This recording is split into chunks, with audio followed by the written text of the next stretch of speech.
Campo Hotel. Tunangani ni mwana mama.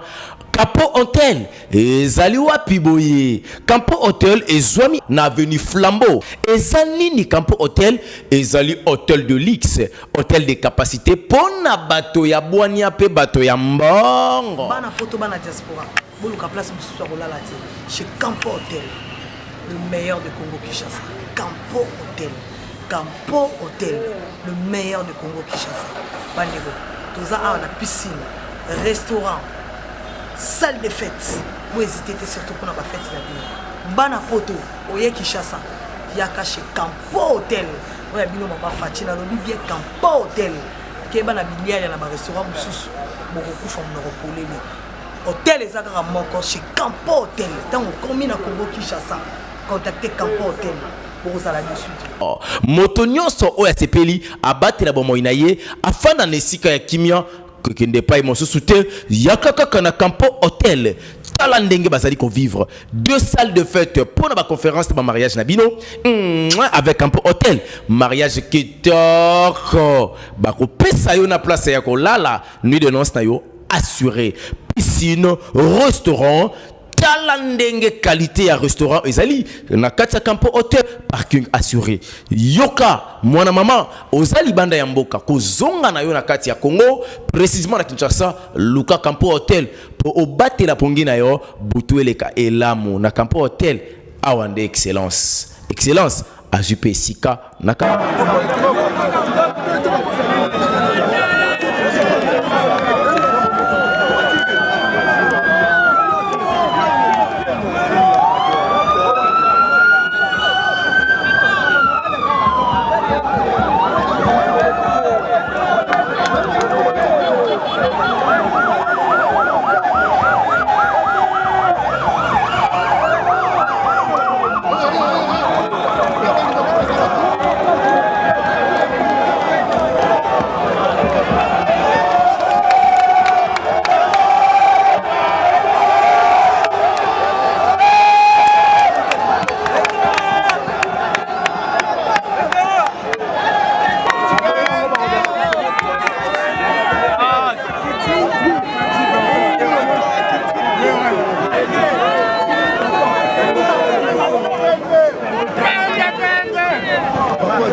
Fati alongoli record ya bana nyonso wana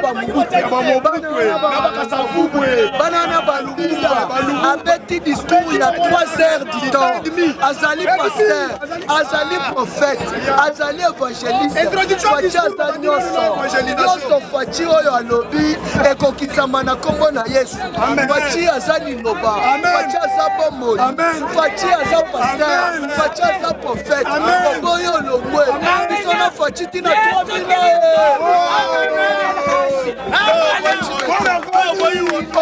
azali mokilina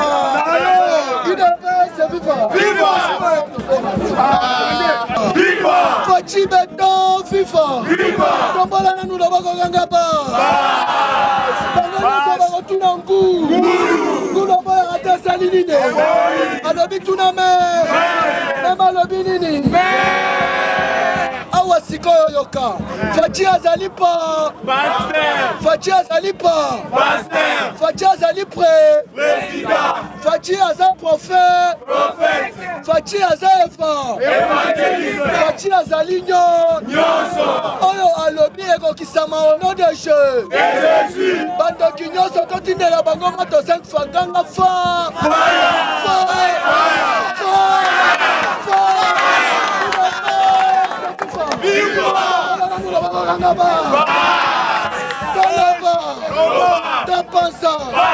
Fati alobi bobongisa deja batoilette na bino bakolia 165 fois na mokolo moko policier akobanda kozwa 400 000 francs Congo bana na université bakobanda kofuta 120 000 francs Congo mura akobanda kozwa 500 000 francs Congo mpona na bakopona Fati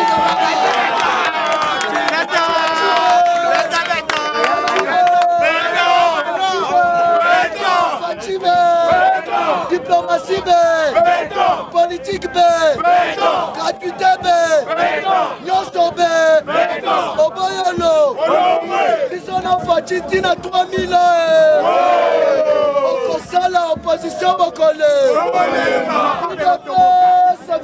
viva, viva, Koloba, Kapaza, Fati moko, Fati Fati Fati prophète, Fati pasteur, Fati évangéliste, oboyolo, discours ya boye totikala komona yango,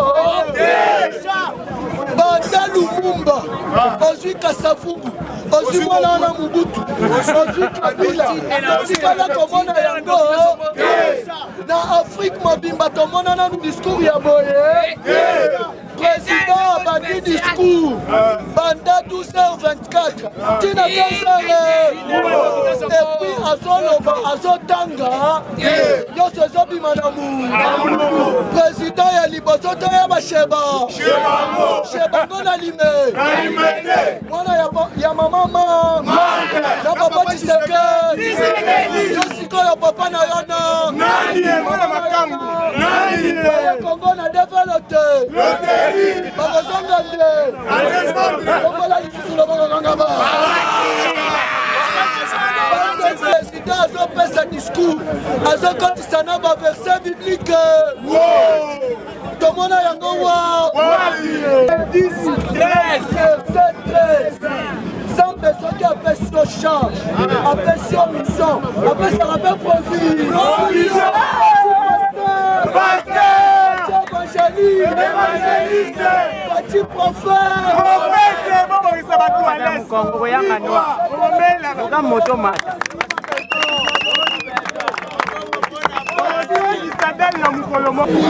na banki ya Libanda okolia 100 $, na 40 000 fois Congo.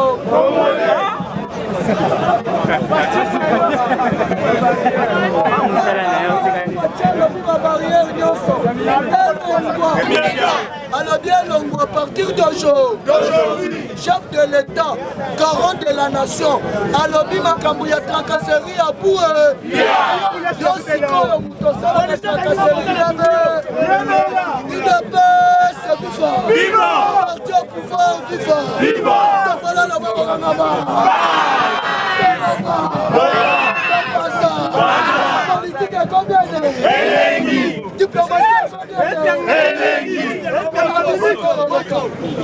Chef de l'État, le Biboé. Oui, par rapport au discours du président de la République, le président de la République a tout c'est-à-dire le 24 janvier, on a session na pouvoir, si na moi y a les lots. C'est-à-dire balayer union sur l'ensemble du territoire national. Vous comprenez? Et il a donné une perspective, bien peut-être objectif, il y a quoi atteindre en 2020. Et par exemple, les Camerounais, le salaire, notamment les fonctionnaires, on a déjà OCP là. Donc en 2020, en tout cas, je OK. Les enseignants, les NP, ils n'ont payé. Donc déjà à partir de janvier 2020, on a déjà payé. C'est comme ça. Bon, pour vraiment, il faut que les Congolais tous en essaient. Il y a vraiment que le président Azali vraiment chouchou ya ba Congolais. Pour maloba naye et ça l'a toujours essengo. Soko ozomona zoloba yo place au vandi même dans le monde entier. Batumingi ba ndo quand c'est distraction, siko ba yo ye ba valeur éthique il y a un chef de l'État. Concernant ce qui totali makambo bandi discours ne banda kota qui en entraîne tilelo. En globalité nango pour dire quoi? Pour dire que ba projet tout oya salaki nango. Pour dire que le projet tout oya zalaki nango tous ala kolembate tous a toujours constant toye barake na 2020 azo silisa makambutu et loko lisu na sepeli na ba projet oya lobi concernant énergie mais loko na ko bakisa vraiment na chef de l'état na ba o bazolanda biso na ndenge bazolanda ngai sikoyo soki alingi ko point concernant énergie normalement abenga ba responsable non énergie surtout ya SNN. Pour yendenga salona biso oyo ngana zolobele tant que président parlementaire mais na koloba sitio ngana salakate mais ayeba ke na sitio biso tozana chango tozana difficulté vraiment énergie siko na sepela ki na ba propos na ye oyo alobaki na 2020 à 2023 il faut amatisa énergie vraiment salenga sengo pour na discours na moni kutu commentaire na osalate mais eloko ka totikeli bango eloko pe tozo sepela chaque message na eto discours na ye apesaka biso kaka verset biblique pour na koloba ke azali ya nzambe. Donc ezatenge yo muto pesa qui est pouvoir eza nzambe c'est Dieu, ça vient de Dieu yango wana pomata sepeli pana la journée. Bon, ma réaction, ce que je l'ai déjà dit et je le réitère encore, que ce fut un discours marathon de 3 heures ponctué de beaucoup d'apories. Ça veut dire des contradictions flagrantes sur le plan des fonds. Parce que j'ai vu le président se répéter sur les mêmes questions 4, 5, 6 fois. Principalement sur la question de la corruption. Ce que je trouve drôle, c'est quoi? Parce que dans ces rangs, il y a des corrupteurs. Pas plus tard, qu'il y a de cela quelques mois passés, nous avons décrié la corruption, nous avons demandé que les responsabilités soient établies, qu'une action judiciaire soit ouverte. Aucune action. Mais aujourd'hui, nous avons vu une intention affichée de construire un état de droit tout en combattant la corruption.